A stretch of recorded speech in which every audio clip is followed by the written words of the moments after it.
Quel conseil pour débuter dans la confection de VTuber?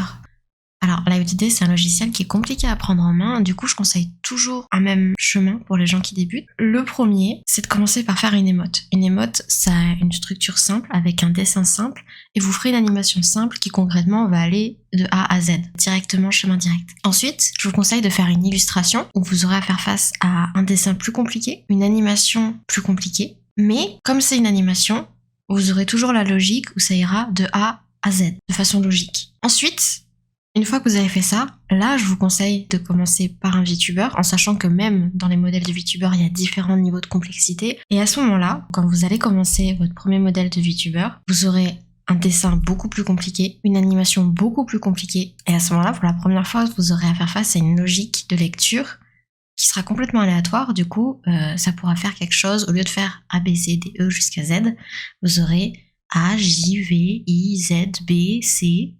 Vous voyez? Du coup, c'est pour ça que je vous conseille de suivre cet ordre-là. Donc, émote, illustration, VTuber.